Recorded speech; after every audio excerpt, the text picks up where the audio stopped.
So I gather it's time for us to get started. I'm Dolly Yang. I'm a professor in the political science department at the University of Chicago. We have a very interesting program for today, and I'm very pleased that this is part of the East Asia by the Book series, and also a new contemporary China series ran by the social sciences faculty. And today, I'm very pleased to welcome Yanzhong Huang, not exactly welcoming back, given the travel limitations today. But of course, Yanzhong received his doctorate at the University of Chicago and has been very distinguished in terms of his research on public health issues and the politics of global health since, in fact, for the last 2 decades. Yanzhong is the author of a number of books, including Governing Health in Contemporary China and the new book, Toxic Politics, China's Environmental Health Crisis and its Challenge to the Chinese State. He has been, since 2003, a professor in the School of Diplomacy and International Relations at Seton University, and is also the Senior Fellow for Global Health at the Council on Foreign Relations. He's been very active in terms of his research, in terms of his public education efforts, and of course, he's been a frequent speaker as well on the coronavirus crisis this year as well. But for today, however, it's our great pleasure to have Yanzhong Huang present some of his findings and key arguments from his book, Toxic Politics. So please join me in welcoming Yanzhong Huang. Let me turn over to you, Yanzhong, given that it's a webinar. Thank you, Dali. It's always been a pleasure to be back.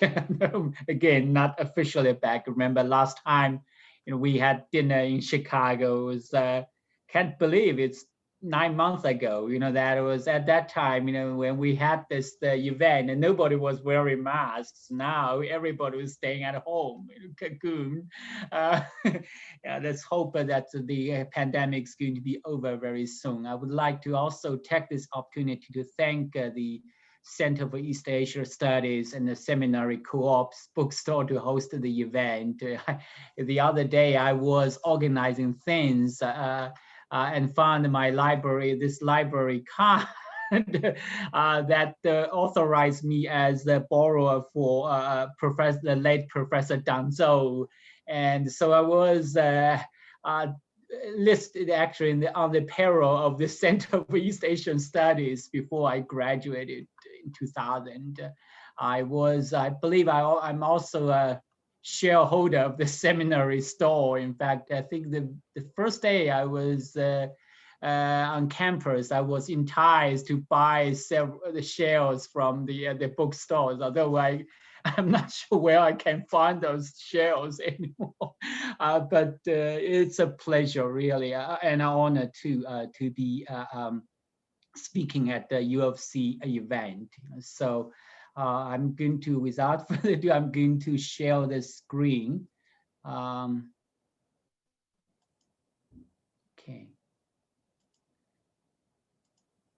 Can you see the screen now? Yeah, we can see it. Okay, so the title of the book is Toxic Politics, China's Environmental Health Crisis and its Challenge to the Chinese State. So, well, this is the book has essentially 2 parts. The first part examines the health and non-health impacts of China's environmental degradation, and the second part look at the government response, including the policy making, agenda setting, policy making, policy enforcement, which is followed by assessment of the policy effectiveness. So, people often ask me what motivated me to write this book. This the sort of a couple of reasons. But the book, actually, I started this project in 2013 when smog suddenly became headlines in Chinese media. It was like this back-to-back events all points to the health impacts of environmental degradation, right? In January 2013, it was reports on readings of PM 2.5. It was the most toxic, most harmful type of air pollutant, reached 40 times the maximum level allowed by the WHO. Then in February, there was this report linked to water pollution and harmful chemicals to serious health problems, including the emergence of hundreds of so-called cancer villages, the communities where rates of cancer are unusually high. And then in March, there's this carcasses of about 20,000 pigs were found floating down the Huang River in Shanghai, which supplied drinking water to Shanghai's 23 million residents. Then in May, the food safety officials in Guangzhou announced that 8 of their 18 samples of rice and rice products from Hunan were heavily laced with cadmium, right? Toxic, heavy chemical. So these events led me to think about the relationship between environment and health. But until that time, analysis of this policy field remain relatively underdeveloped and segregated within these sectors of environment and health. So that nurtured my interest to synthesize the environment, health, and governance problems in China into one single and accessible source. Another reason that motivated me to write this book is the lack of basic research on this linkage between China's domestic challenges and its international ascendance. We have a lot of this literature studies on China's rising power. That tends to highlight China's economic prowess, military buildup, as well as its ability to project its international influence. But we often fail to pay adequate attention to another important dimension of the Chinese state power. That is the state capacity to extract and mobilize resources to provide public goods and services, and to have its claim to rule willingly accepted by the people, and to enforce rules and regulations across entire territory. So environmental health issues in China's response sort of serve as a springboard to examine China's state capacity. So I want to examine not just the link between health and environment, but also the capacity of the Chinese state. The question is, that was actually raised a couple of years ago when the Council on Foreign Relations hosted a study group meeting, which was chaired by Jeffrey Sachs of the Columbia University. He asked this question, what makes China's environmental health challenges so unique? So I could point it out actually 4 factors, right, that have raised these critical questions about the ability of the Chinese state to cope with its complex domestic and international challenges. The first is scope, right? We know that unlike many Western countries, where air pollution is limited by locality and duration, well, China actually found air pollution to be a nationwide and sustainable threat to health. Right? As you may recall, in the winter of 2003, the smog affected like 800 million people in the country over a span of 540,000 square miles. The second problem is severity, right? The pollution, especially air pollution, in some places in China was so bad, right? It went off, right, the standard scale. Even the worst polluted American cities would rank among those with the best air quality in China. As James Fallows, by the US journalist, wrote, by no one now alive has experienced anything similar in North America or Europe, except in the middle of a forest fire or a volcanic eruption. The third problem is complexity of Chinese pollution. Right? Just to give you an example, right? The Chinese, this so-called wumai, right? The haze, it is actually a mix of the London fog type, particles and sulfates, arising from fossil fuel combustion, and Los Angeles smog type photochemical pollution occurring in areas with high vehicle traffic and sunlight. So wumai consists of PM 2.5, PM10, ozone, nitrogen oxide, carbon, sulfur dioxide and carbon monoxide, all of that have health effects that range from exacerbated respiratory and cardiovascular conditions to a decline in lung functions. And finally, is what complicates China's environmental health challenges, making it so unique, is the timing of that crisis. We know that the United States had experienced similar problems and challenges that was found in 1960s and beyond. But the United States did not face a major environmental crisis in its pre-World War II emergence and as a superpower. But China does not enjoy such a luxury.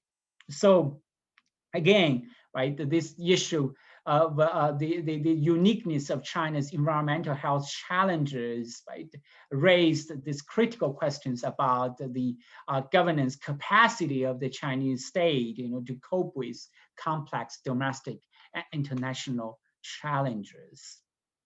So in terms of the linkage between the environmental health, environment and health, this book actually addressed three main linkages. Right? The first is air pollution. The second is water pollution. The third is soil contamination. As far as air pollution is concerned, we know that the so-called ambient air pollution now is linked to more than 1.2 million premature deaths in China.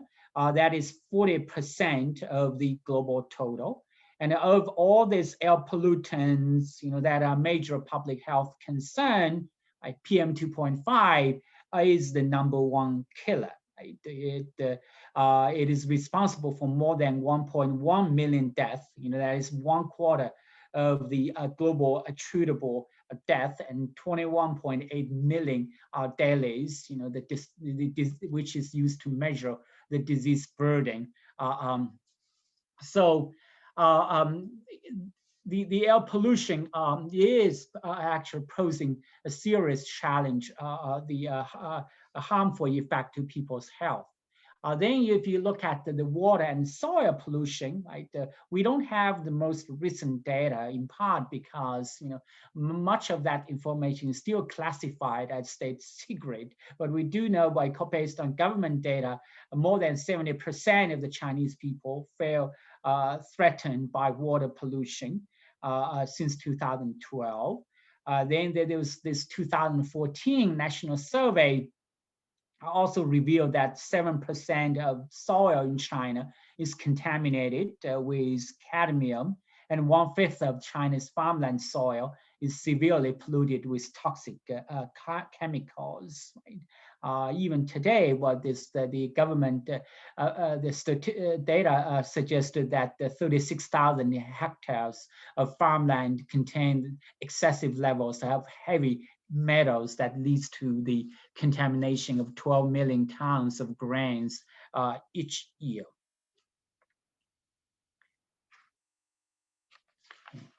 So water and soil pollution contamination contribute to the emergence of this phenomenon, what we call cancer villages. But according to a scholar, there are at least 351 cancer villages in China. Again, this is the areas where rates of cancer are unusually high. They're located mainly in eastern China. They are different from the other countries. Cancer villages in China more river basin wide phenomenon, and it's very hard to determine the level of contribution of pollution to a particular cancer in a given location.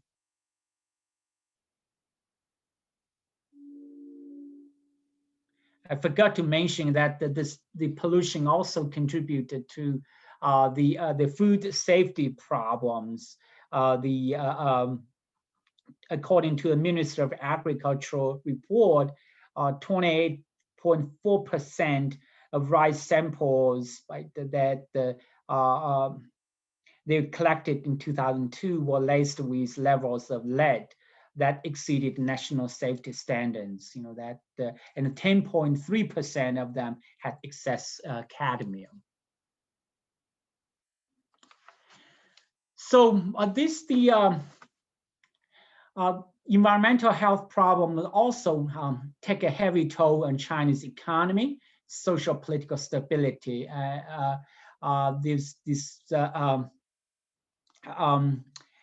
Research that suggests the pollution's economic costs actually very high.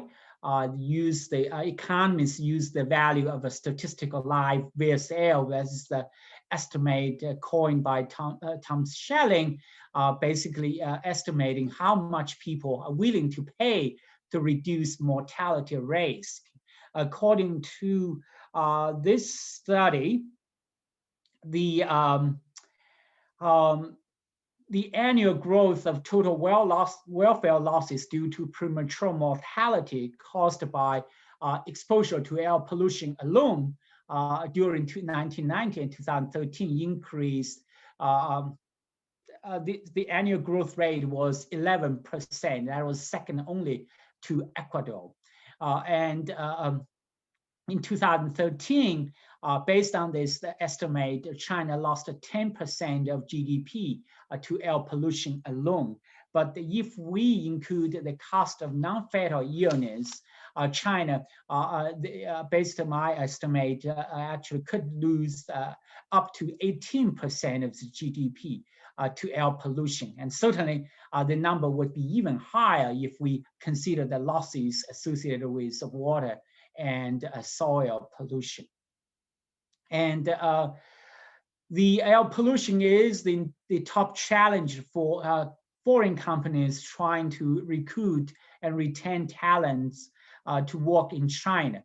AmChina, Beijing, they conducted this annual study examining the factors that are considered significant challenges to companies' ability to recruit and retain talents to work in China.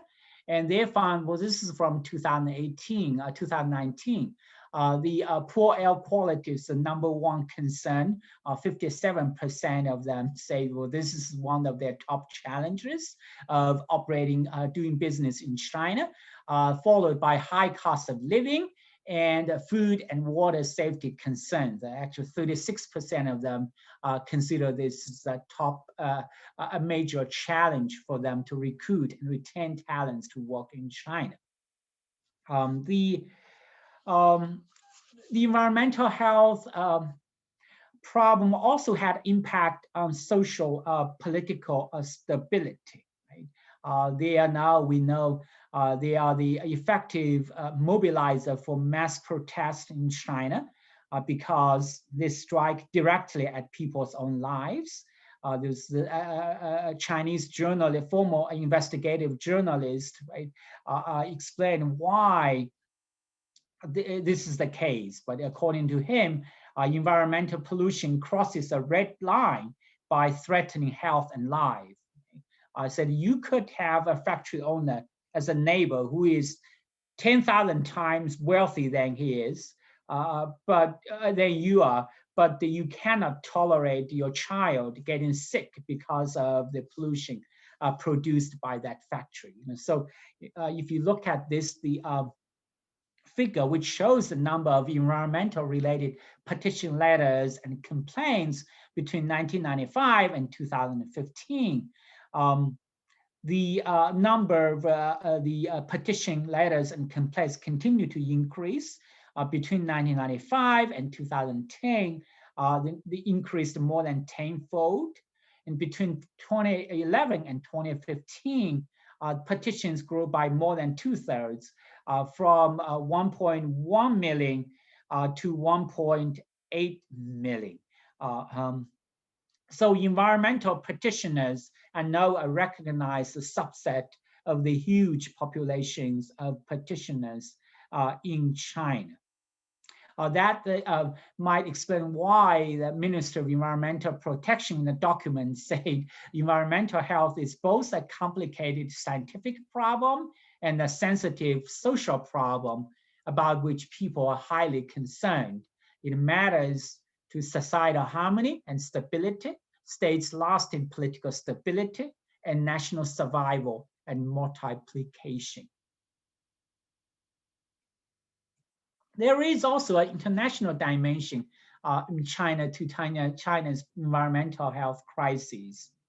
If you look at the international origin of China's environmental health challenges, in 2010, China's export sector accounted for 1.8 million tons of PM 2.5 in China's air. And 60% of these emissions can be attributed to the production of exports for the United States and other OECD countries. But in the meantime, pollution in China also has its spillover effects. A 2014 study of the 2006 data for air pollution in the country found that through this atmospheric transmission, pollutants produced by China's export industries account for up to 4% to 6% of the carbon monoxide recorded in the Western United States, up to 11% of the black carbon pollution, and 12% to 24% of sulfate concentrations in the country. So, given that this is the transporter problem, it has profound implications for global governance as well.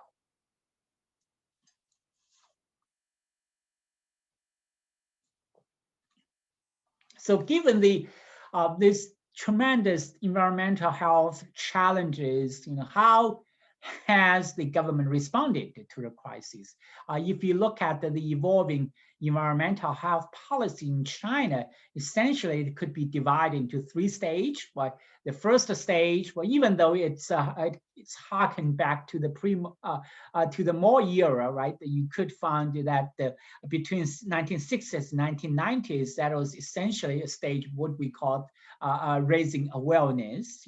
And the environmental health did not elevate onto the government agenda until 1998. But it was not until 2013 and actually 2014, China formally launched an all-out war on pollution. And we look at the policy, the agenda setting process, the murky and exclusive authoritarian system has actually there's a typo here, has not prevented the social forces and international actors from influencing the agenda setting and policy making in China. Just to give you two examples here, the United States Embassy, right? By erecting on the roof of the embassy building in 2008, a PM 2.5 reader to test to measure the air quality in the embassy compound area, actually played a very important role in influencing China's pollution control policy in terms of democratization of the air pollution data and elevating the pollution control on the government agenda.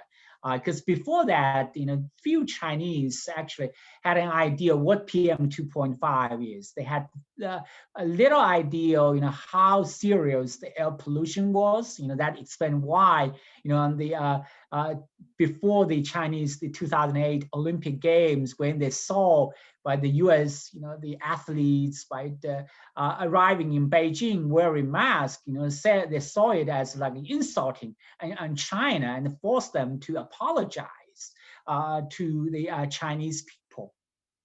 So the international forces indeed played a very critical role in China's the environmental health policy process. The second impact is the social forces, the public outcry, right? In the authoritarian state, also played a positive role. You know, if you look at how the PM 2.5 was introduced into China's pollution, the air quality measurement system. Right? When people were frustrated, that the government was reluctant to introduce that new standard, right? The Chinese netizens launched a movement called I gauge air quality for my motherland. Apparently this is inspired by the popular 1960s propaganda poster motto, I exploit crude oil for my motherland. But that slogan stoked a grassroots campaign encouraging the public to take air quality monitoring into their own hands. That compel the government to act upon the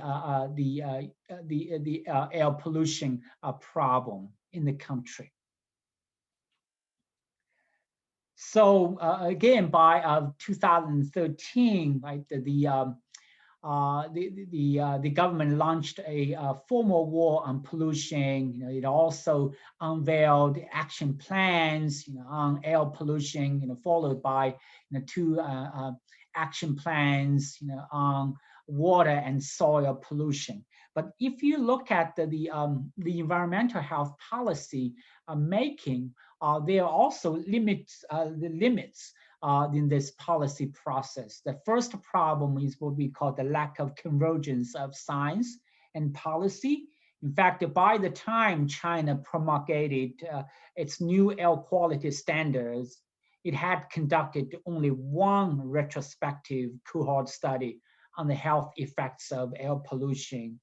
And its usefulness was also questioned due to the lack of data on PM 2.5. It was not until 5 years later that Chinese scientists published the results of the first prospective cohort study of the association between long-term exposure to PM 2.5 and the non-accidental and cause-specific mortality in China. The second problem, as was evidenced in the fate of the Under the Dome, the documentary made by the Chinese reporter Chai Jing, right? That is just an example of the continuous state control of the state information control. In fact, until today, much of the information on the water, the contamination, pollution, and soil contamination remain classified as a state secret. There's also this dilemma of the development and environmental health, right? So even this party state has strong incentives to sustain robust, committed to combat pollution and improve environmental health, right? They also have strong incentive to sustain robust economic growth to ensure employment and improved standards of living. And a number of Chinese economists, right, environmental scholars, opinion leaders, were convinced that high income and economic growth ultimately would lead to environmental improvements.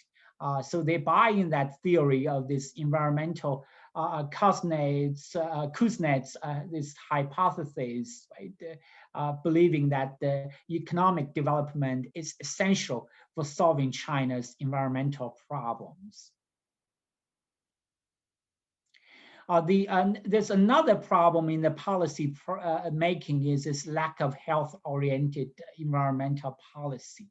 Well, if you look at how AQI, the air quality index, is divided in China and the United States, right? In both countries, AQI is divided into 6 categories, but in China, instead of having each category correlated to a different level of health outcome, like we saw in the United States, right? They categorize into like unhealthy for sensitive groups, unhealthy, very unhealthy, hazardous. Well, in China, they have the AQI, each category correspond to a different level of pollution, right? So you have the moderately polluted, heavily polluted, severely polluted.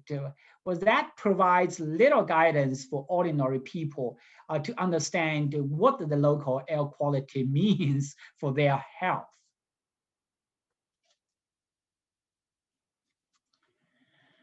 So that is about the policy the making. Well, then let's move on to examine the policy implementation, right? To be fair, we have found the government has indeed make serious efforts to enforce its environmental policy to improve people's health by boosting transparency and accountability, by increasing central authority, by improving interdepartmental coordination. The government introduced this new mechanisms, institutions such as environmental supervision talks, in Chinese called 环保月谈. They also introduced party administration shared responsibility called 党政同责, and the one post two responsibility systems, 一岗, 两职, in enforcing China's environmental policy. Right? Under that, the 约谈 practice, the Minister of Environmental Protection would summon the local government leaders, for a talk. Right? This is not just a cheap talk, but then now they increasingly they carry big sticks, when meeting with local officials. Right? If the local officials fail to take action on their environment after the talks, the ministry may halt the environmental impact assessment approval process for new pollution emission projects. Right? It may also lead to the reprimand and the punishment of local officials. And those under this so-called one post, two responsibility system, for example, heads of functional departments other than environmental protection bureaus are required to assume responsibilities related to pollution control in addition to their other regulatory work. The centralized control under President Xi Jinping also facilitate in a way the policy implementation process by recreating that so-called bandwagon polity. So in the hierarchical set by bandwagon polity, I mean, when you have a hierarchical setting, when all the influential resources are concentrated in one person, you have basically the policy process politicized, making this getting along by going along the assumed motive, in the Chinese officialdom. So the brazen and obvious food dragging, the non-implementation, non-compliance becomes very rare. So that is especially when you have facing this vast and ruthless anti-corruption campaign, that was actually deeply unsettles the officials at all levels, who now try to minimize the political risks by looking to President Xi as a bellwether. So they are competing with each other to jump onto President Xi's bandwagon to show their enthusiastic and early support of his environmental policy. So as long as President Xi remains committed to the pollution control agenda, this brazen disobedience or foot dragging in the policy area should be rare. The government also launched anti-pollution campaigns in 2016. For example, the Minister of Environmental Protection launched the practice of the Central Environmental Protection Inspection called CEPI. Well, this is different from the CEPI that built this COVAX mechanism to distribute the COVID vaccines. The CEPI, Central Environmental Protection Inspection, supervised the local pollution control work. In April 2017, launched the largest the inspection campaign on record by deploying some 5,600 environmental inspectors to the Beijing, Tianjin, and Hebei region and nearby areas to check the compliance of environmental laws and policies in the 28 northern cities.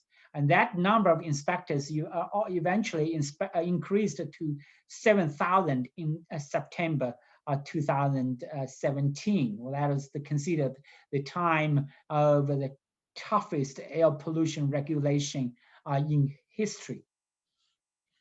And also, unlike the ad hoc mass campaigns launched at Mao, Xi's China has invested significantly in institutionalizing and routinizing those policy instruments introduced in the campaigns. This is the pattern some Chinese scholars describe as institutionalized mobilization. So finally, with all those policy campaigns, and implementation efforts, how effective is this pollution control efforts, or is China indeed winning the war on pollution? Well, there's no doubt that the government has shown strong state commitment to pollution control. Right? It is now the largest investor in renewable energy. Actually, 45% of the renewable energy investment in 2017 occurred in China. We have seen the continuous drop of the share of coal in the total energy consumption. Look at this figure here, right? The share of the coal in the energy consumption mix has dropped from around 70% 2011 to below 60% in 2018. And nationwide, those campaigns on pollution, especially PM 2.5, also seems to have worked, right? If we look at the official data, the concentration of PM 2.5 saw an average of 46% drop between 2013 and 2018. Well, this is actually didn't include the 2018 data, but shows that there's the overall drop of the annual average of PM 2.5 concentration between 2013 and 2017. It happened at the national level, and then in Beijing, right? And in the Beijing and Tianjin Hebei area, we call Jingjingji area. There is also an overall reduction in the percentage of polluted days since 2012. This is actually based on the data provided by the US missions in China. We look at the percentage of days with mean average of PM 2.5 concentration higher than 75, which is considered a polluted day in China. So despite there's some fluctuations, but overall there's a trend of decline in a drop in the percentage of polluted days in the 5 cities where US missions are located, right? In Beijing, Shanghai, Chengdu, Shenyang, and Guangzhou. So what are the caveats? the caveat is that the progress of the reduction of pollution is uneven nationwide. In fact, in 2019, the PM 2.5 concentration level increased in more than half of Chinese cities. There is also an increase in the concentration of other pollutants like ozone. And interesting, ironically, the reduction of the PM 2.5 level interacted with the hot weather in China, leading to the increase of the ozone level. In fact, between 2014 and 2017, the average ozone exposure in China rose by 17%. That caused an estimated 12,000 premature deaths annually. And in 2019, the average ozone concentration rate saw a year-on-year increase of 7%. Well, that again indicates very strong photochemical pollution in the country. And also, most of the improvement in air quality, if you look at Beijing, right, despite there seems to be significant improvement in air quality, most of that improvement actually occurred in the summer. Let's look at the percentage of winter days with bad air quality in Beijing between 2009 and 2016. Well, winter days basically look at the days in December, January, and February with bad air quality, with the PM 2.5 that is higher than 75 micrograms per square meter, and the also the PM 2.5 level that is higher than 150 micrograms per cubic meter. This is considered like the more severe pollution, right? So if you look at this data, really, there's not much improvement, right, in the air quality. In fact, beginning in 2014, there seems to be an increase of the polluted days in the winter in Beijing. And we know also that the steel production and coal the consumption, this is the contributor to pollution in China as well. And interestingly, if you look at the steel production in China, even though it peaked in 2014 and dropped for 2 years, it has risen again since 2017. Let me show you that the steel output data between 2001 and 2019, right? So you've seen that the continuous increase of the steel output until 2014, then started to drop in 2015, 2016, but began to increase again in 2017. And so is the coal production and consumption. If you look at this chart, both coal pollution and consumption, they peaked. Well, we thought they peaked in 2013, right? But they began to rise again in 2015. Well, drop in 2013, right? Then started to increase again in 2017. So that raises the question of whether their production and consumption actually peaked in 2013. According to a report by the environmental group COSWARM, as of July 2018, 259 gigawatts of new coal-fired capacity were under development in China.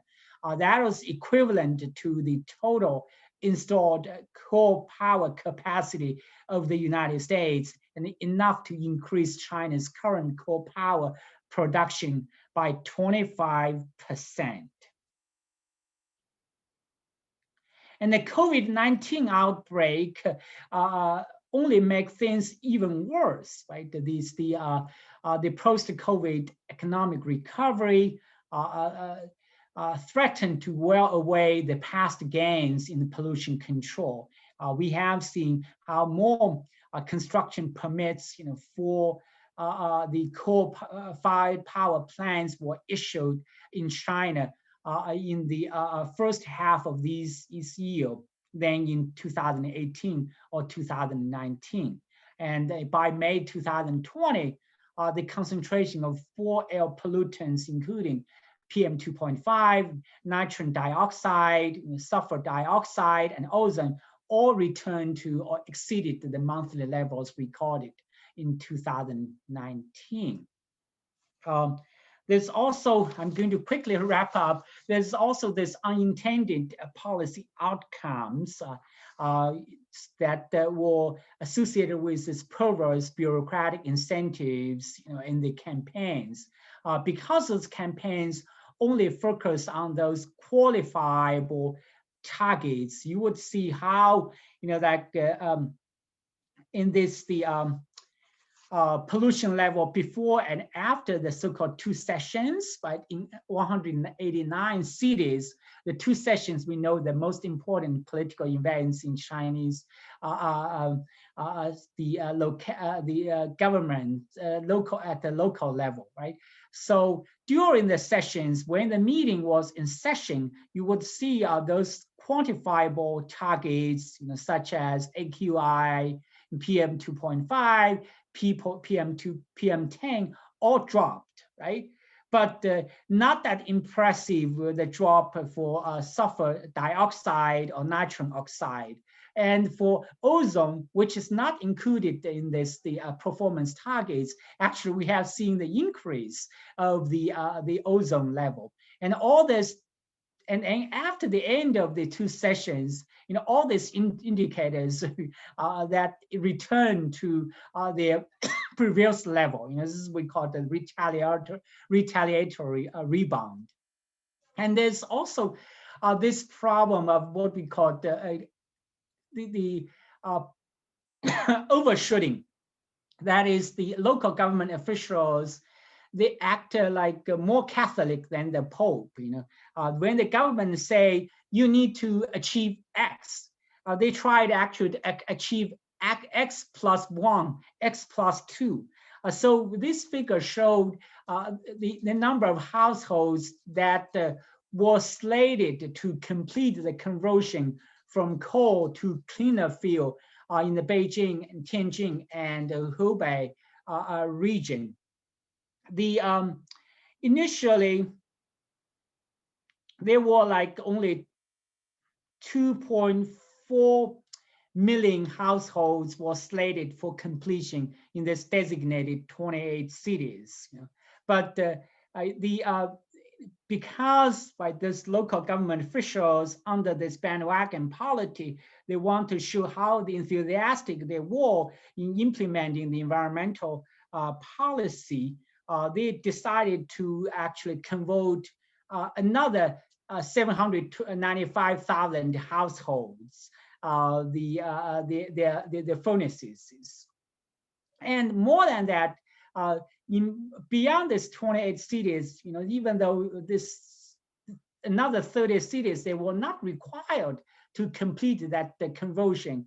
They also they volunteer, right, to convert 1.5 million the households. The problem is that there's not enough supply of natural gas. So when this enthusiasm of converting the coal to cleaner fuel seems to be successful, it has immediately faced this shortage of natural gas. So a lot of those households end up shivering in the winter cold.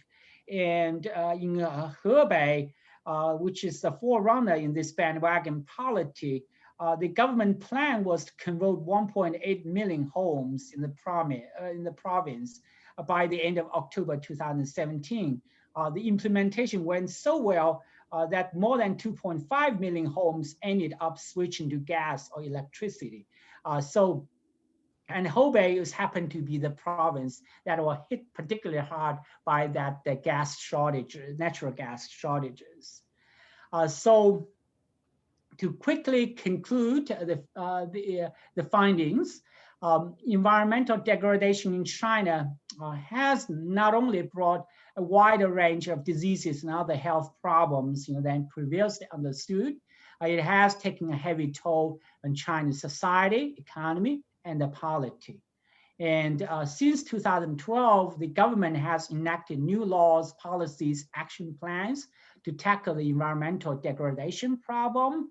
It has introduced a number of new policy instruments seeking to align the bureaucratic incentives with central policy goals in the implementation process.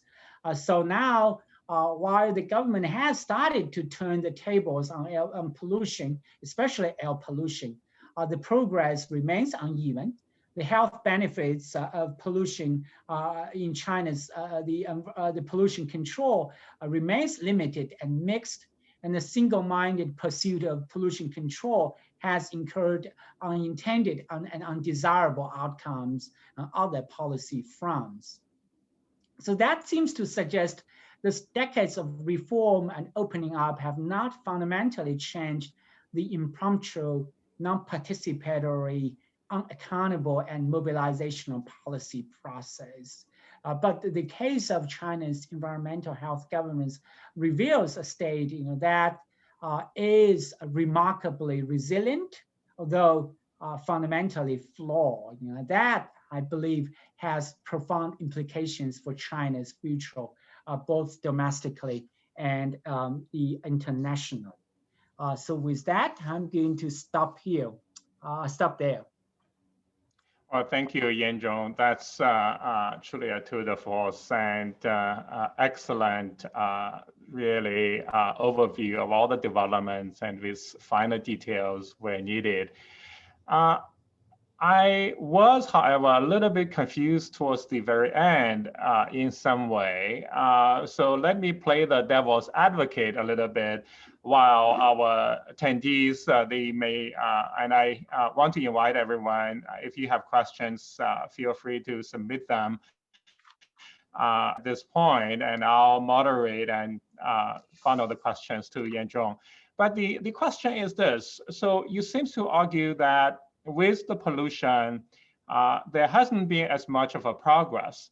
But at the same time, however, life expectancy in China grew. From 1990, it was around 69 years old, right? So sort of 69 years.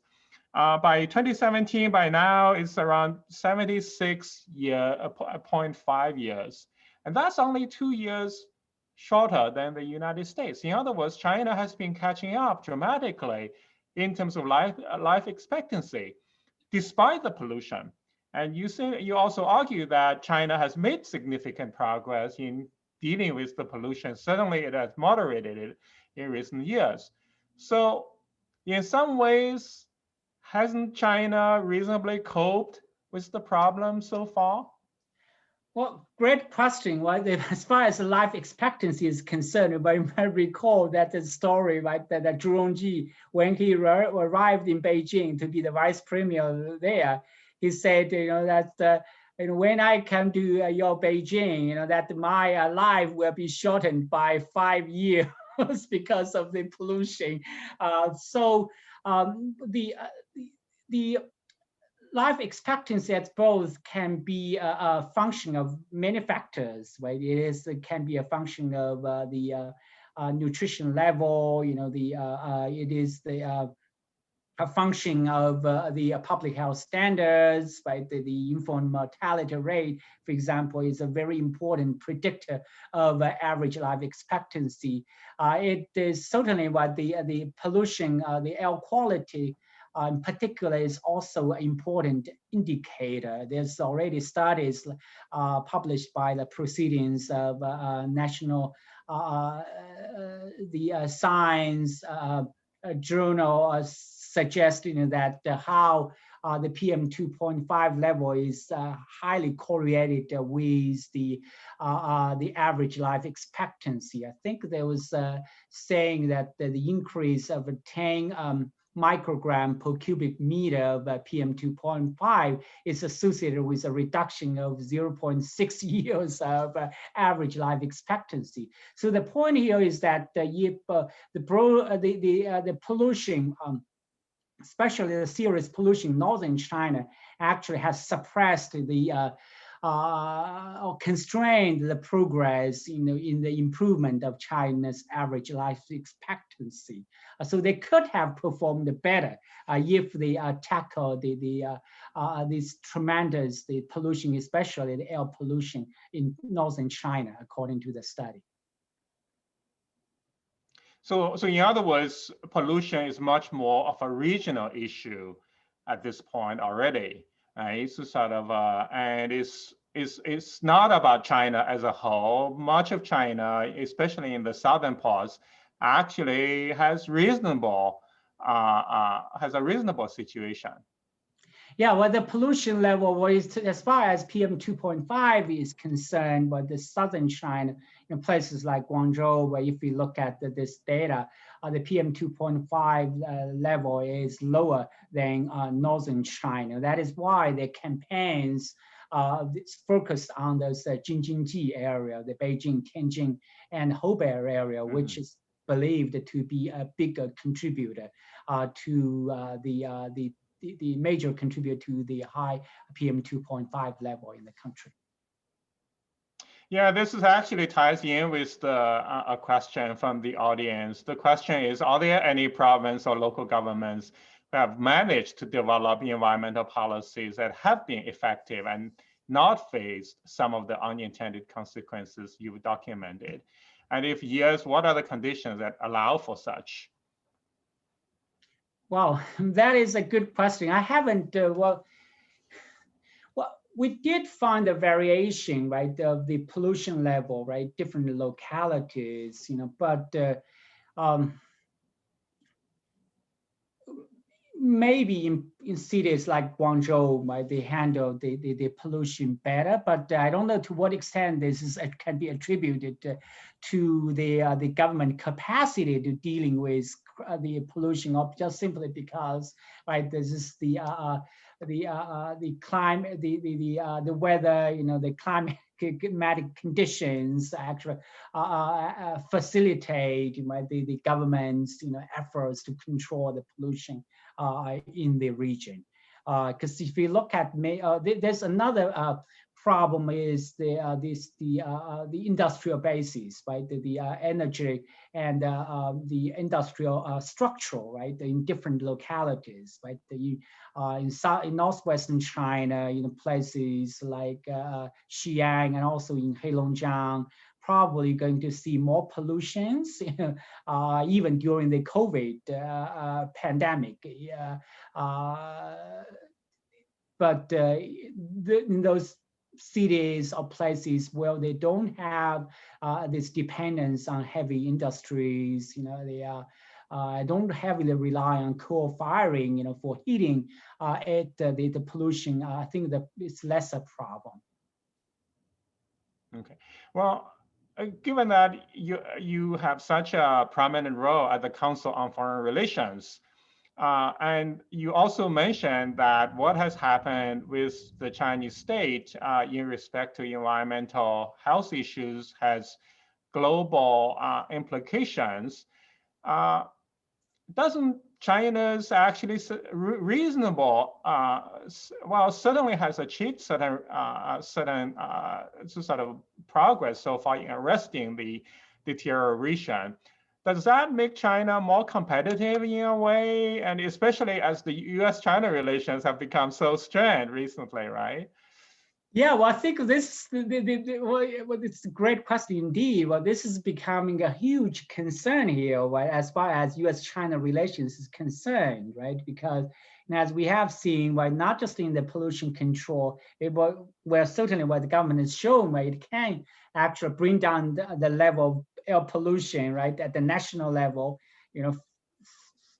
by 46% between 2013 and 2018. That actually took the United States more than 20 years to achieve, right?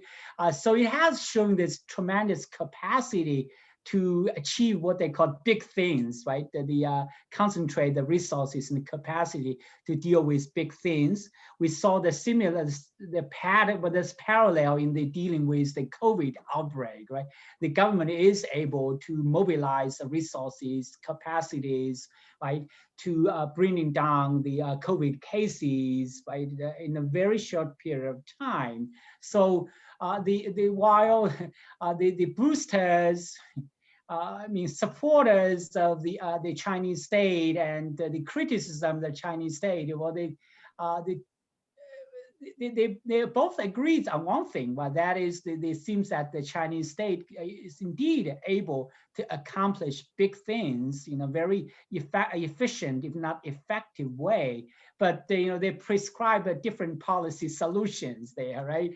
The boosters of the Chinese state would say, well, it demonstrated the superiority of the Chinese model and the viability, right, of the Chinese political system, and how it could present as a viable alternative to the Western liberal democracy, which is still struggling, right, to deal with the COVID.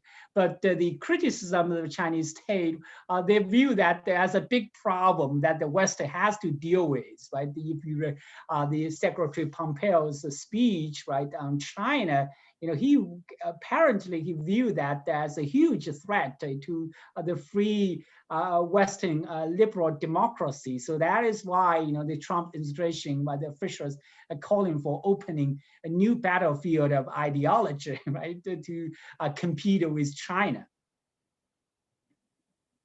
So where do you come down to on this? I believe that just to be, well, I know we're recording this, but I don't think it's a good, wise idea to launch a new battlefield of ideology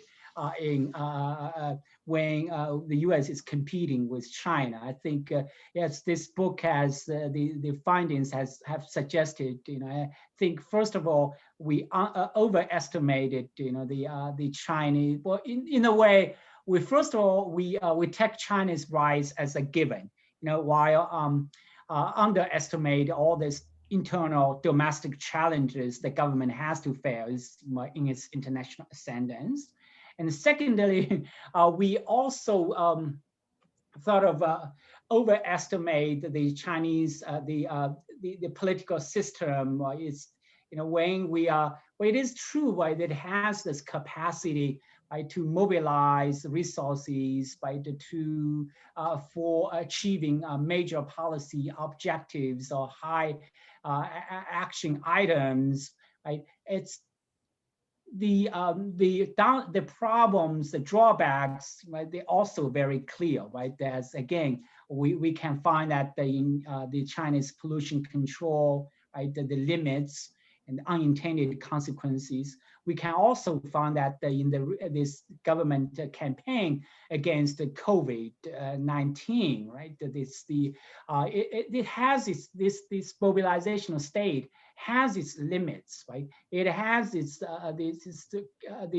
legitimacy concerns. It also has its limits in terms that even though it is able to successfully managed to contain the spread of the COVID, it has tremendous difficulties, but convincing the rest of the world, especially the Western countries, to accept the Chinese narratives on this the COVID story.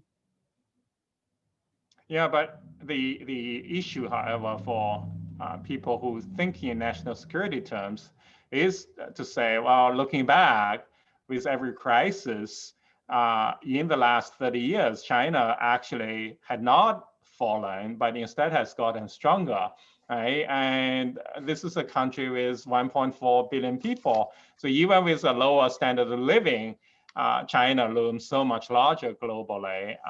But I do have a question from the audience. This is actually concerning the waste sorting campaign in Shanghai and elsewhere today.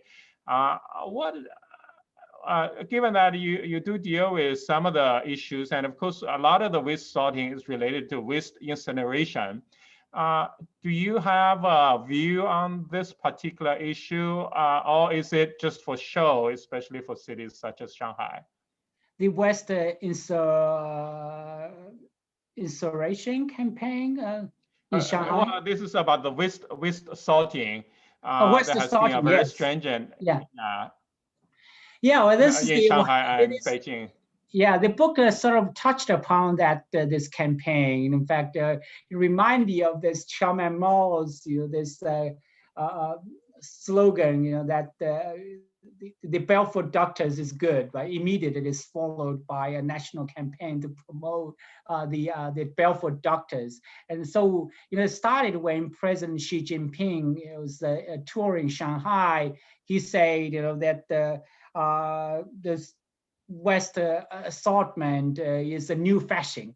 So just 2 months later, the Shanghai municipal government launched the campaign of West sorting. And initially it created some confusions and a lot of inconvenience for the residents in Shanghai. But now it seems that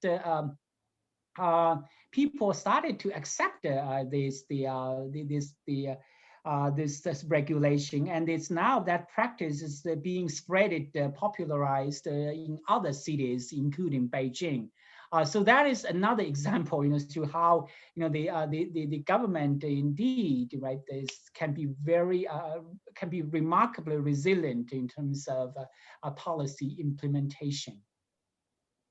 Yeah, I don't want to detract from the attention for your book, which I do want to mention is available. And for those of you who go on the chat, for example, you can order the book, of course, from the seminary co-op or your preferred, whatever store you prefer. But of course, given that we are the UChicago community, I strongly urge you to continue to buy from the seminary co-op.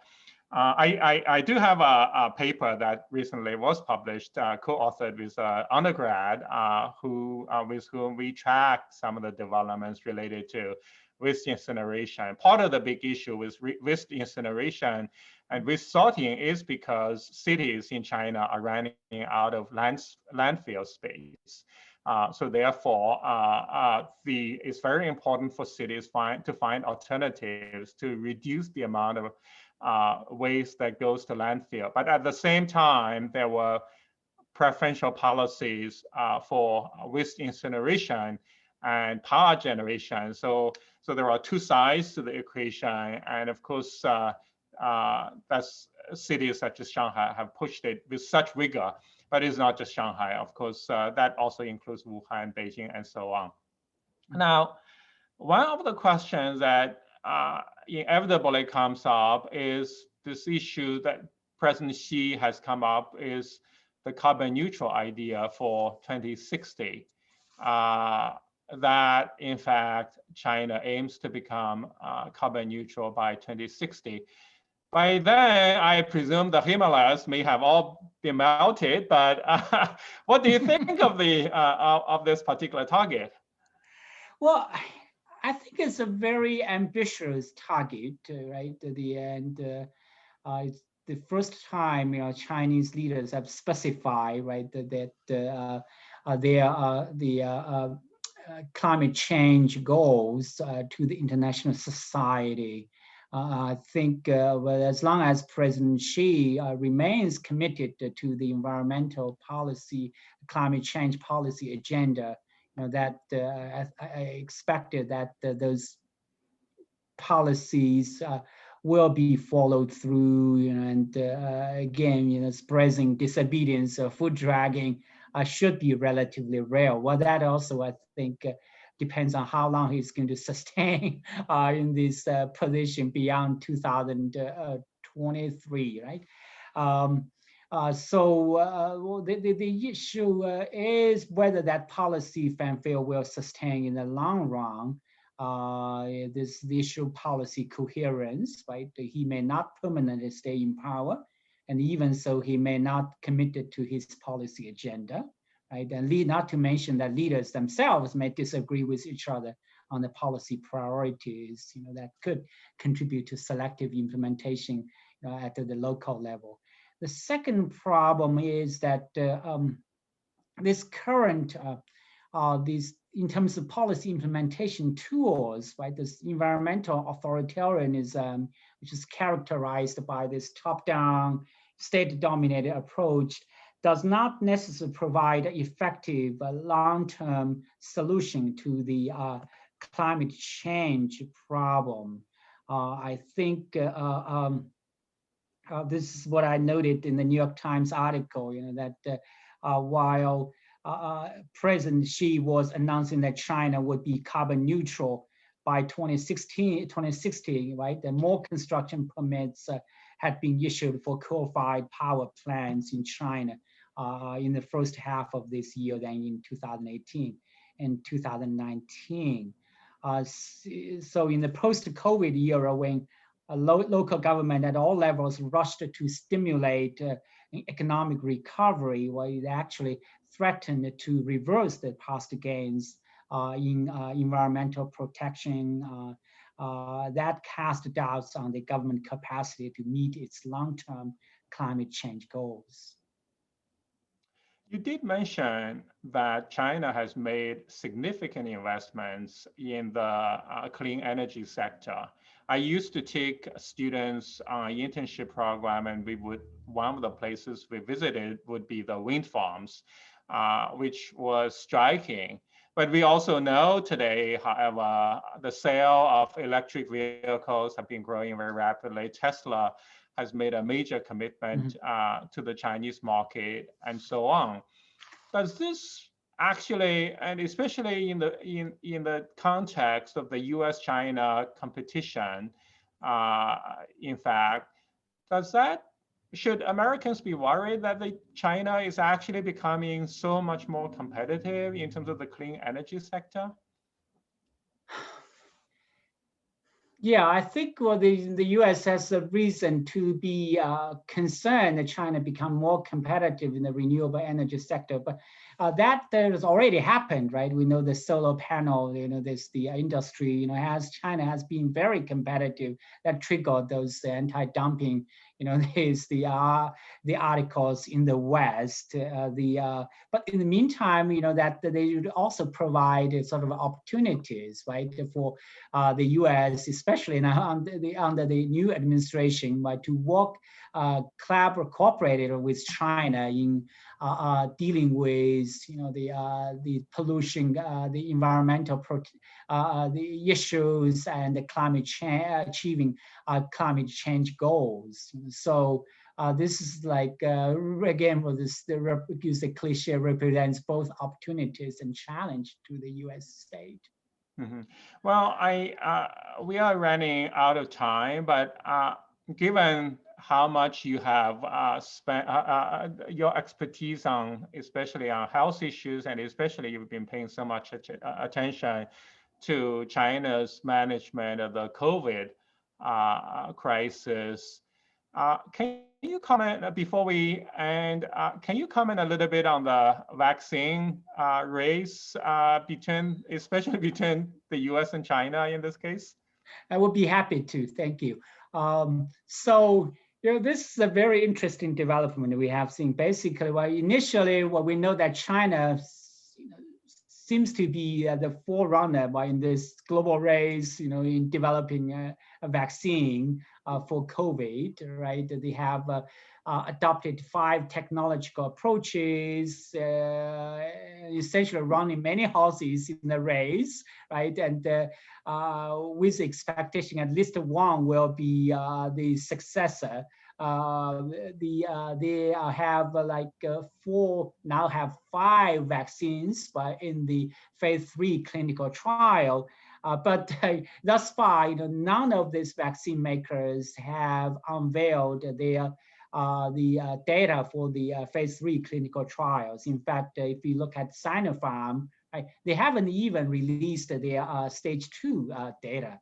And now the U.S. by the first the Pfizer, then Moderna, then AstraZeneca, they all released their phase 3 clinical trial data and showing the vaccines are safe and effective. The Moderna, I think, today or yesterday showed that it's 100% effective to the preventing people from developing severe symptoms. I think this is really good news. But that actually, I think, presented China with a very interesting challenge, right? First of all, China initially doesn't face an urgency in terms of vaccinating their population, right? Because they have managed to have a few cases, right, in the country, right? So as long as they just needs to prevent the imported cases, they should be fine.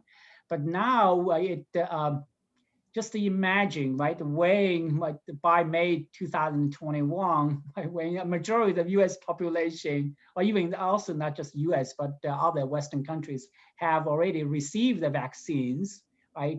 And China, if they still haven't vaccinated their population, this is going to create what we call the immunity gap, right? This is the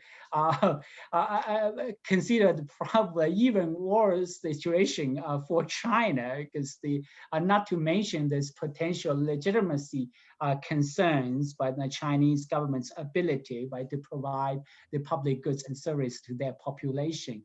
And the second challenge is to this vaccine diplomacy, because initially they were practicing this vaccine diplomacy in making all these promises to the developing countries, prioritize the Chinese-made vaccines.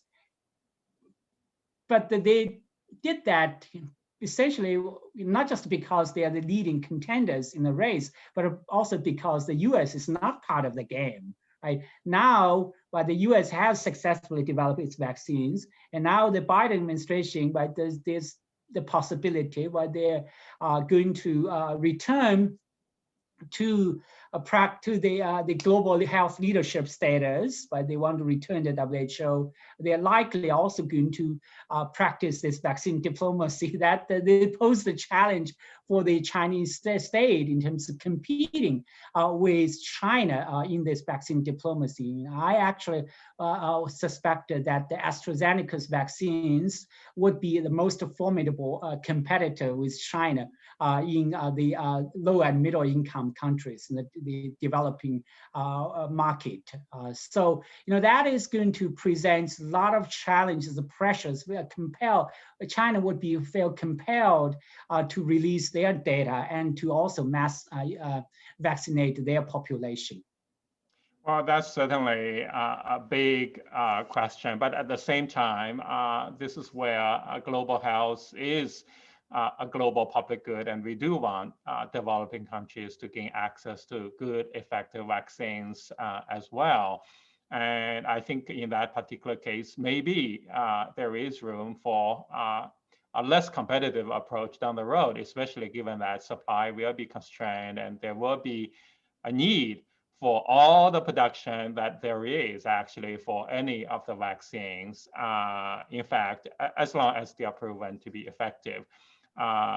So on that note, thank you again, Yanzhong. This is a great occasion, and congratulations again on your new book. And I urge everyone to get your hand on a copy, and of course spread the word. And at the same time, I guess everyone who's signed up for this event already knows about the series. But the Center for Youth Station Studies does have additional talks coming up in December as well. For the moment, though, I want to thank Yanzhong on behalf of the audience. Thank you for joining us, and we wish everyone a good holiday season. Stay safe, stay healthy, and best of luck to everyone. Thank you. Thank you, Dali. Thank you, everyone, okay. for participating in this talk. Okay, yeah, bye-bye. Bye-bye.